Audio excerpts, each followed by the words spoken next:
And art, a science. Valuations can be complex and mysterious, but at bizval we just don't think that needs to be the case anymore.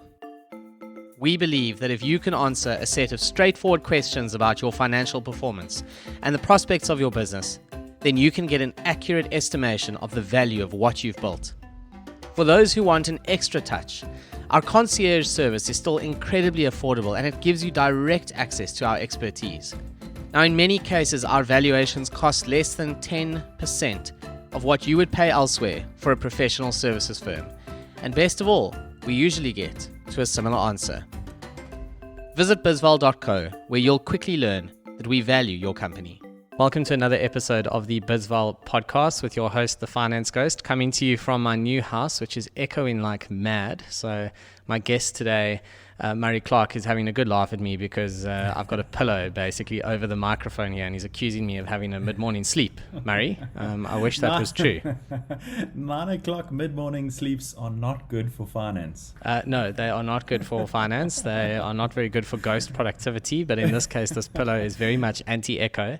I'm trying desperately to figure out how I'm going to manage that actually in this house, but I will figure it out. Anyway, this is the joys of entrepreneurship, Murray, which is something that I think you are very, very familiar with, aren't you? Yes, I am indeed. It's been such a cool journey. And yeah, super excited to be here with you and share anything I can help with in terms of knowledge and tell you a little bit about us and about our journey, and keen to jump into it. Yeah, fantastic. So before we get into what you're currently busy with, which is a really, really cool business, I'm excited actually about this. What were you doing before you decided to become an entrepreneur and make your life 100,000 times more difficult than it needed to be? Man, I don't think that there was ever a point of time when I woke up one morning and I was like, I'm an entrepreneur.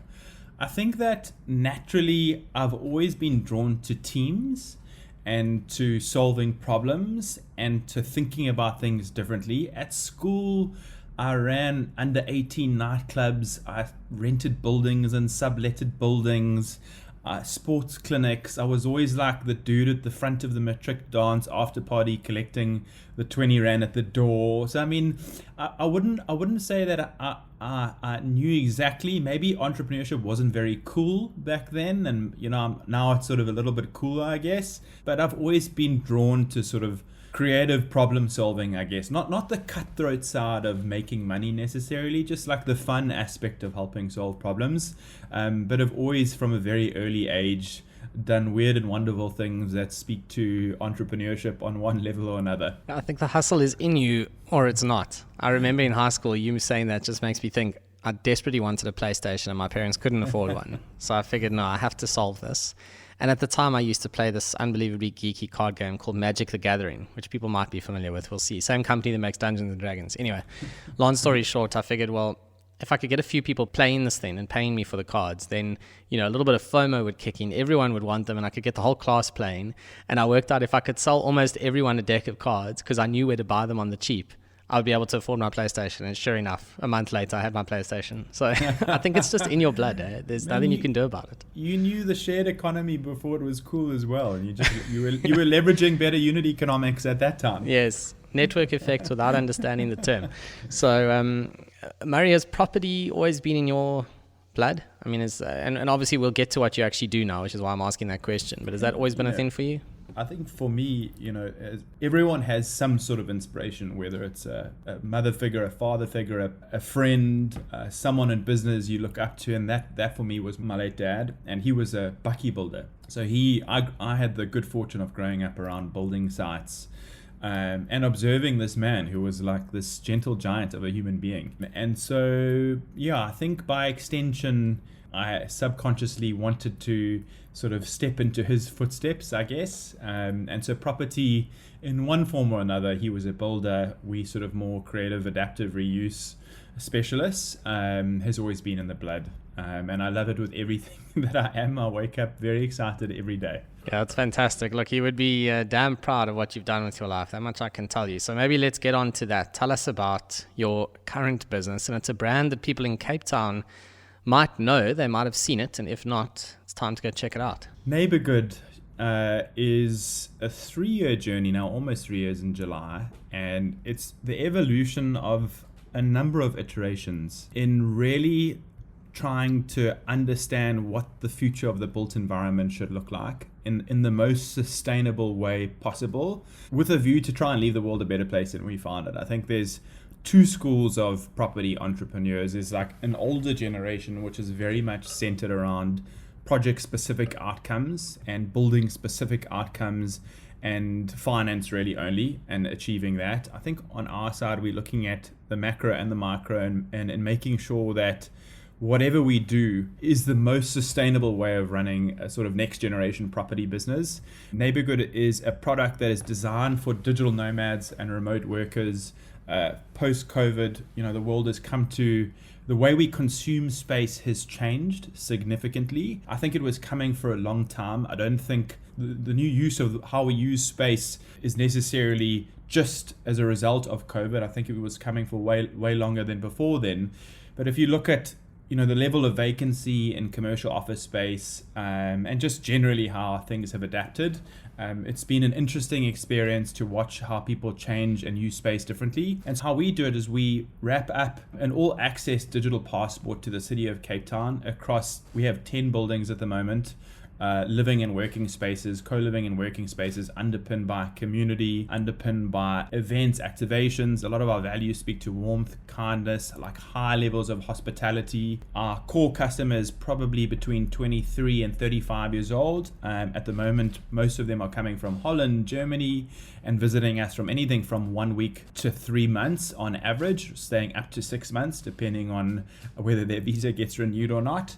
And it's really creating these like beautiful walkable neighborhoods where they are designed to advocate community. And we have 500 living spaces at the moment, 500 working spaces across 10 buildings. We're launching another 5 this year in areas like Camps Bay, Greenpoint, Franschhoek, and a few others, Newlands. And it's all about adaptive reuse rather than building new. It's taking dysfunctional buildings, and there's a lot of them in the world, and making them functional again. And then rather than just looking at the 4 walls of physical assets, think about it as a brand, as an operation, as a product across an entire city, and connecting the golden thread across the city so that people can use all sites across the entire city rather than just one site for one fee, essentially. And then hopefully, once again, creating this space for people to meet each other. If you're single or you're traveling alone and you're coming from anywhere in the world, it's safe, it's a secure place to find friends, make friends, and it's more affordable than Airbnb. It's not as functional as Airbnb because you're finding sort of a group of people who share your value systems. But it's not as cheap as, say, a 12-month lease would be if you had to rent it on sort of the open market. So we're somewhere in the middle, but you pay for flexibility as part of the product offering. It's such a cool business. I'll give a shout out to Mark Edwards. I'm sure he's going to listen to this. So he was running Tower Property Fund when it was a listed company, and he introduced us because you were a tenant at their building in Cape Quarter. I knew Mark from my corporate finance days, and he said to me, "Geez, this is really, really smart young entrepreneur at Cape Quarter. You've got to meet this guy," and he was right. And I think it's the way you think about property is just completely different, right? It's because property is very much this balance sheet, cash flows, steady cash flows. And then what ends up happening is listed property funds do a lot of financial engineering with the cash flows. It's less about the property and it's way more about what you can do with the money. Obviously, at a listed company level, the scale is enormous, but at the rate you're going, I wouldn't bet against Neighbourgood getting to those sort of levels because, just for people who maybe missed some of the nuances there. I mean, a big part of what you've done is you've gone and taken the sort of post-COVID zombie buildings, for want of a better description, office space that no one's going to use anymore, etc. I've been to a couple of your buildings and it's phenomenal. You create these really cool co-living spaces, and it's literally just a solution for someone coming from overseas where they know they're going to live somewhere safe, they're going to work there, they can eat there, they can cook there, they will make friends. I mean, you arrange excursions and tours, don't you? I see all your stuff on Instagram, Table Mountain, completely, all the time. Yeah, I mean, events and think about the life of a digital nomad or remote worker. In fact, just any transient young consumer who's living all over the world. You're wanting living space, you're wanting working space, you're wanting a lifestyle city, and you're wanting events, activations, and community. You want to be able to participate. You're thinking about health and wellness. You're thinking about all these sustainable themes that are just a function of living a better and a good life. And we've just wrapped that all up into a single brand and operation. We've focused on adaptive reuse, so taking assets for a number of reasons. It's more sustainable, the economics are better, it's faster, etc., and then connect the dots across the city. So we're super excited about it, man. And I think, just to talk to your question of scale, I think for us, scale without reason doesn't make sense. I think that there's two schools of thought around, and it's definitely an ambition. So we definitely want to be in other lifestyle cities. We run sort of PropCo, OpCo metrics. So we are fairly agnostic to whether we acquire assets or whether we operate assets. It's really in the economics of the specifics of the deal. But for us, we are property people first. And we are people first. So often you'll see VCs investing in sort of prop tech plays, and it's all about growth, and we just want to have 300 flags in 300 cities. For me, it's about creating density and focused growth within lifestyle cities. So end game for us at a scale level, at least as far as I can see it at the moment, and this scale changes and ambition changes as we evolve as a team, and as we grow as a team and as we learn more, we'd rather have 30 to 50 buildings in the top 10 lifestyle cities in the world in each city. So focused growth around density, because the product speaks to a connected city offering for members. The value proposition gets better for every location we open, because you essentially have access to those locations and all the benefits and amenities that come with it, rather than being all over the place, like a traditional hospitality company might look at. The benefit at an economic level is that in repurposing assets, assuming we do what we do well, which is buying assets correctly and changing them to suit our model and creating net income upside through the process of that, is obviously that value gets taken to balance sheet, and you can take an asset that you bought for 25 million rand and through creative reposition make it worth 40 much quicker than you can building new without the development risk. If that makes sense. So that's at a model level, and in an ideal we'll be looking at the US next as a point of entry. We sort of in a sort of a research time at the moment where we're looking at Miami, Austin, Denver, Colorado, a few other spaces which I think are interesting. But like anything, it's about being a great property entrepreneur first and making sure that we can buy assets at the right price, because it's not just about growth for growth's sake.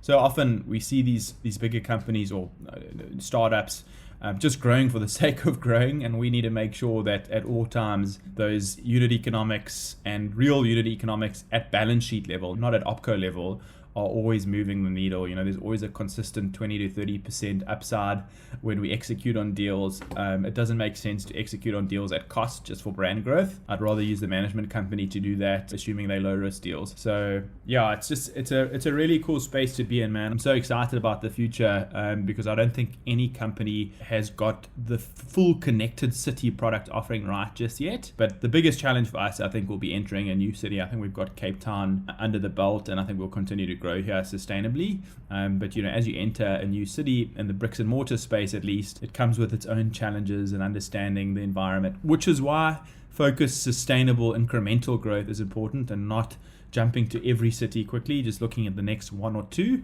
building density, then building a model that we can replicate, then looking at others in time. So let's talk funding quickly. So, you've got a whole lot of buildings here, and, we won't get into the details. We're not going to give away your business here publicly, but I think you own a whole bunch of the buildings. Obviously there's always a lot of balance sheet management. As much as you have this very, very cool way of thinking about property, there are also the financial nuts and bolts. Long-term entering these new markets, etc., etc. How do you see this playing out? I know you've got some pretty cool ideas around how to fund this business long-term. Do you want this to be a listed company? I think you've got something else in mind. Man, every person I know in the listed space always wants to delist their companies. So my gut says no. I think keeping things private probably makes a lot more sense, but just leveraging shared economy principles, spoken like a true millennial. I think that the ideas, we funded everything with my own cash and one or two investors. I spent the better part of a decade building 25 odd convenient shopping centers where I was able to make some cash. So I've used a lot of the cash that we made there in building sort of the $500 million portfolio that we've got at the moment. We own about 8 of our 15 assets across the city, and we used gearing ratios of between 50 and 70%, depending on the deal. The other 30% is cash in by myself or cash in from an investor or two. We've had foreign investors, some really cool German guys who believed in the business early on and share our DNA and sort of love for entrepreneurship and the built environment. So they've been super supportive. And then moving into scale, we like the idea of sharing ownership with our community of investors and creating financial instruments of investment to create financial freedom for our broader community. In discussions with a lot of our members who are nomads, remote workers, owning property is very difficult for them, and bonds are a problem, access to opportunities are a problem, management is a problem, access to a broad sort of hybrid portfolio doesn't really exist in the format that we presented in Cape Town. So we are building a co-ownership platform that we're going to launch in May, which essentially shares ownership with anything from 10 to 40, 50 investors. We're not going sort of the easy properties route or sort of the more fractional route where you can buy in at, say, 500 Rand, sort of minimum entry of about 100,000 Rand for a number of reasons, and I won't go into those now. But doing so helps create the same value that we would ordinarily do ourselves, but for our members, in sort of a wrapped up management solution in the top lifestyle cities in the world. So you would be able to then own a portfolio of hybrid hospitality assets which yield better than market. So if multifamily in the US is at 6, we would be at 9. If we're in South Africa and Cape Town, if yield is at 7, we need to be closer to 10, 11, depending on the deal. Greenpoint, Sea Point trades closer to 7 to 8, so we want to be closer to sort of the 8.5 level there if we can, always generating some level of net asset value growth, and just a like really cool solution that takes the equity requirement for each asset and splits it amongst a series of investors. And most of our members earn anything between sort of 50,000 and 150,000 euros a year. So they do have access to check sizes of 100,000 Rand. So you could own anything from 1/50th of the building right up to 1/2 of the building in these awesome areas like Greenpoint, Sea Point in Cape Town, Camps Bay, Franschhoek, Miami, Austin, hopefully other areas in Europe eventually when we get there. And build this epic portfolio or collect these like spaces across the world, which you would also have use of at a discounted rate, and hopefully we can pay them down as fast as possible for you and generate cash flow. I must say, Murray, it's if anyone listening to this, I just want to be clear, like none of this is edited. Like that's just Murray articulating the dream literally as it comes out of him. You really do know what you're doing. You really do know what you want to do. There's no shortage of self-belief here, but at some point this must have been scary.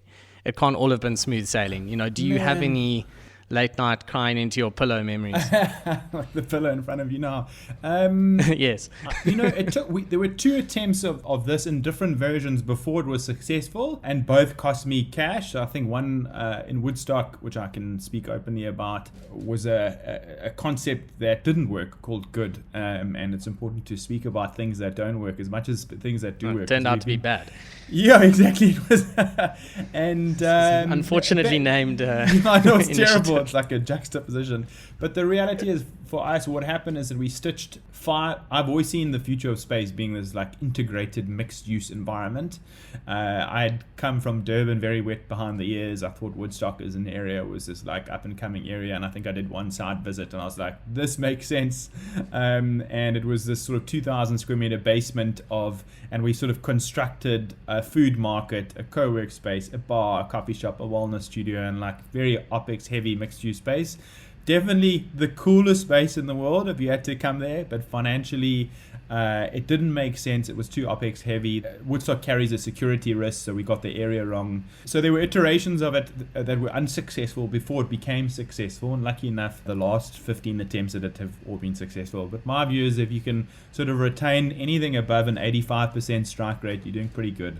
And so I have a few war wounds to prove it, and I don't have sleepless nights over it, man. We're not going to take our cash to the grave. So it's just all as a function of learning in life. Yeah, it's a very good way to look at it. I always say to people, you know, whether you did something well or something badly, if you didn't learn anything, you've lost out. Even if it went well, like you can't tell me there's nothing you've learned. And if there's nothing you've learned, you need to think very hard about how you are approaching your life. Oh man, truly. I think for us, we learned how important focus is and focusing on core. So for us, we just brought that right down to selling beds and workspaces. And even in that sense, people say, why aren't you just selling beds? So we're sort of always adapting the model to keep it more focused on core, because you get one thing right over and over and again, you start becoming really good at it. And I think that's the focus that we've become. The challenge with the built environment is no physical space is the same.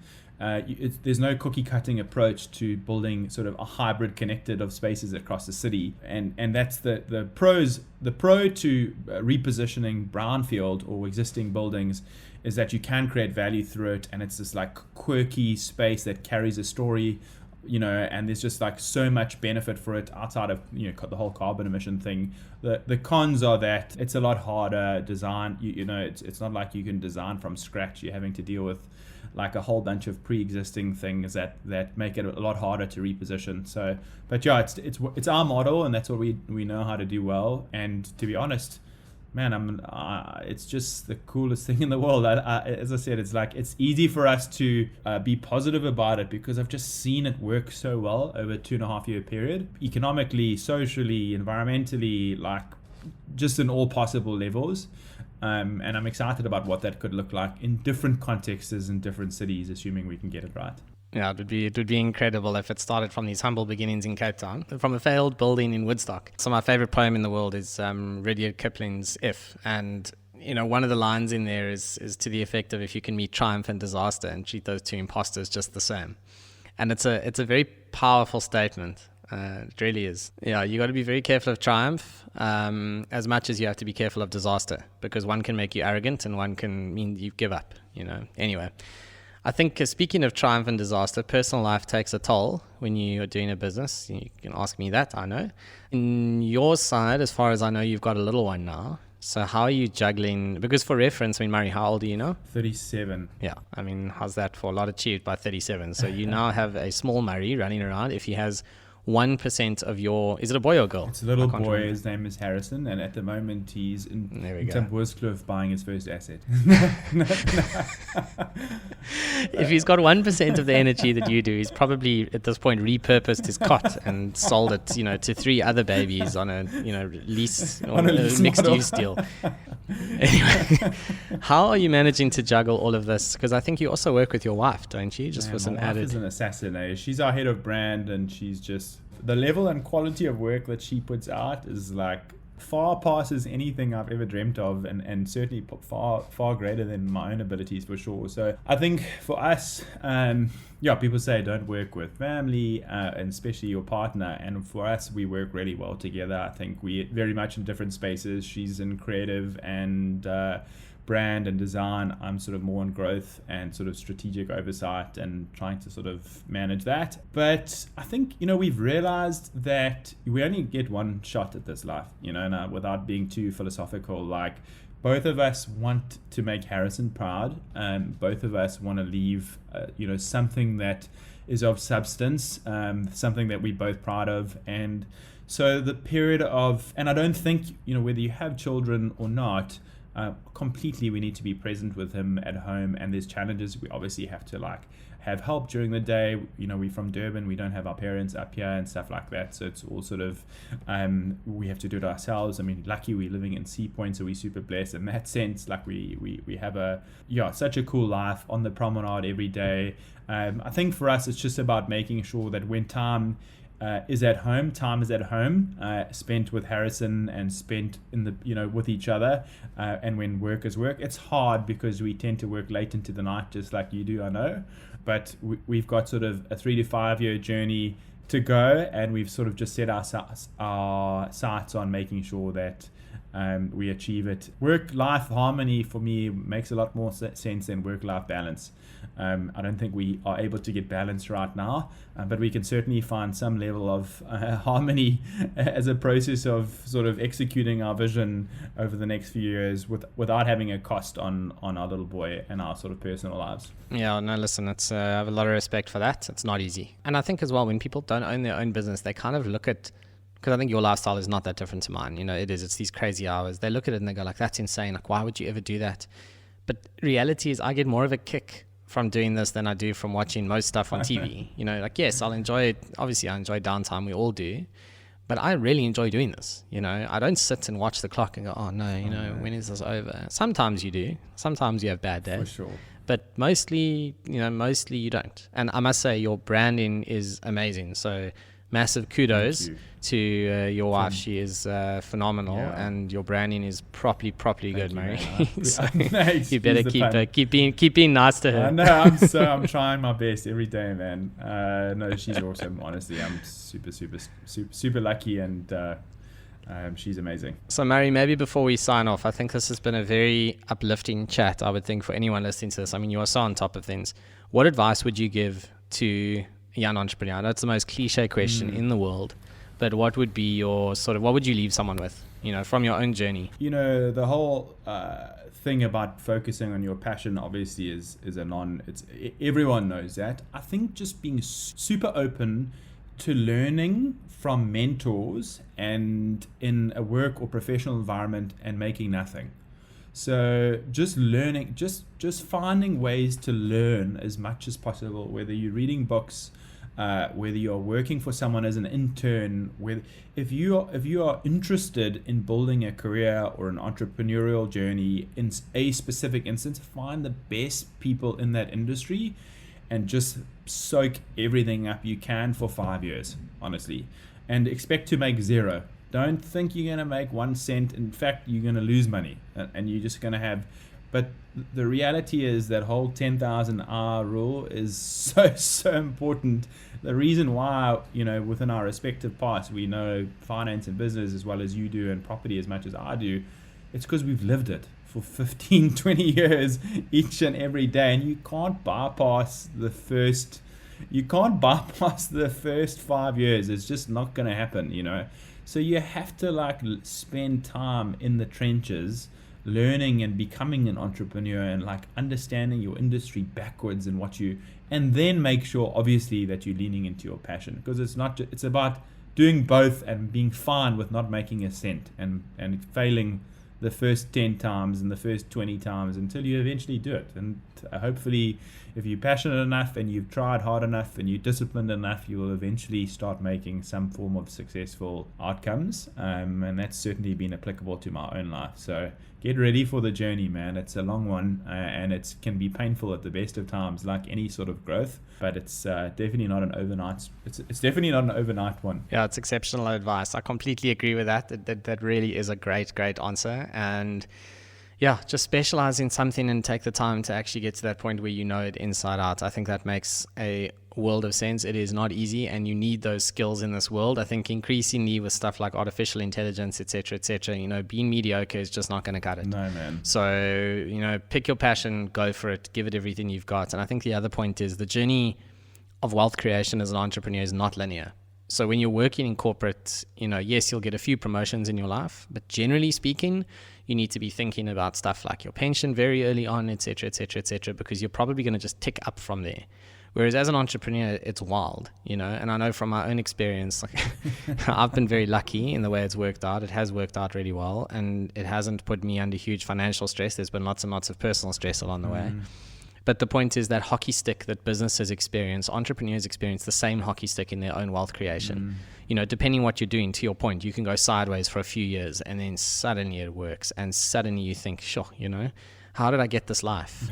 I didn't have this 3 years ago. I didn't even have this a year ago. So it's great advice. Completely, it really is. You've got to be patient and you've got to focus on the skills because the money will come. Completely. If you focus too hard on the money early on, you're going to stunt yourself long term. Just jump right into the trenches and learn to love it. Yes, exactly. So, Maria, I think as we sign off on this, obviously this is a bizval podcast, and you're going to be doing evaluation of Neighbourgood with us. You've chosen to go the concierge route with us, which means we give it that extra bit of TLC, that extra bit of attention, and actually have a proper look at the sort of financials. It's not just the online tool. The online tool certainly works, but obviously the concierge is another layer of care and involvement there. So thank you for that. Pleasure, man. Maybe last question before we go.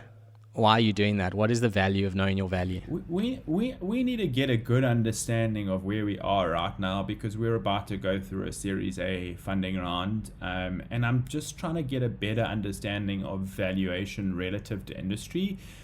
which offers more depth than just sort of Google desktop stuff. We need to be able to motivate our value, and we need to be able to know ourselves. And also, we're trying to put together a roadmap of what value looks like in 5-10 years time. So you need to start with where we are now, build a solution and a roadmap to what the next year looks like, what the next 5 years look like, what the next 10 years look like. And just like coming to grips with where we are at the moment, both at a balance sheet, at an operational cash flow level, is just super important. So we just want to try and get under the belt as soon as possible, but benchmarked against industry-specific content, hospitality, property. This whole hybrid property space is moving, and it's sort of very new to the whole world. So it's going to be an interesting exercise, because how do you benchmark something that's fairly new? But super important for us. So we're going to definitely jump in, and hopefully in a month or two realize that we right up there with the best of them. Otherwise, at least on the way to getting there. Yeah, and the benchmarking is such an important point. I mean, if there's one thing the pandemic taught us, is you've got to always be careful looking at the value of a business based on what all the other ones are potentially selling for at that point in time. At the end of the day, finance is actually, I remember someone when I cited articles at one of the banks, maybe I won't give it away, and one of the very senior sort of risk officers there once said to me, finance is literally just a series of cash flows. And it's such an oversimplification, but it's also not. It doesn't matter what business you have. It doesn't matter how you make your money. It doesn't matter what you do. At the end of the day, if there's no cash, there's no business. And depending on what you do is going to affect the discount rate that people, which is the return that people want on that cash. It is literally that simple. And the world forgot that during the pandemic. They all went and invested in anything they could get their hands on because the money was basically free. They just literally bought call options, essentially, on a whole bunch of tech businesses. And look at where we are today. If you bought Zoom, etc. at the height, I mean, you've lost a ton of money. So, it's going to be fun. If I can draw a parallel to properties, I mean, it's the same thing, man. You can't hide. The cash flow is the cash flow. So it doesn't matter what you're paying for the asset, or like if the cash flow is not there and you can't keep your arrears down and you can't collect the net income you say you're going to collect, the value is compromised. So there's in my world, which is very much brick and mortar valuation, like there's heaps of parallels to that. You can't try and make sort of a swan out of an ugly duckling. If it's an ugly duckling, it will remain an ugly duckling if the cash flow is not there. Yep, 100%. Murray, I think let's leave it there. For those who are listening to this and thinking, they either want to learn more, or maybe someone wants to chat to you about potential deals. I mean, you are such a dynamic guy. I think anyone listening to this may want to, if they've got business opportunity stuff you might be interested in hearing about, like what is the best way to connect with you? Is it LinkedIn? Is it Twitter? Is it through the Neighbourgood website? What is the story? So you can visit our website at www.neighbourgood.co.za, or just shoot me a direct email at murray@neighbourgood.co.za, and I do my best to respond within a reasonable time. But always keen to collaborate, always keen to grow, always keen to make contacts, and always keen to help if we can, if we've got the capacity. So if you are a small business owner and you're just looking for some advice, always keen to try and find a way to help if we can, man. I know it's been a journey for myself, so if anyone's on the same journey, if I can impart any knowledge, I'm around within the capacity that I've got. Amazing. Murray, thank you so much for your time. It's really been an absolute pleasure. Take the man up on that offer if you would like to. And I look forward to seeing the growth of Neighbourgood. We look forward to doing the valuation of the business. And obviously for those who are sitting in a similar situation where they want to know their value, you know where to find us at bizval. Reach out to us and let's get you valued. Let's help you find out what your business is sitting on and how to take it to where you want to be. That's what we do. Murray, good luck. Keep doing what you're doing. You're doing a fabulous job. And thank you for your time. Thank you so much.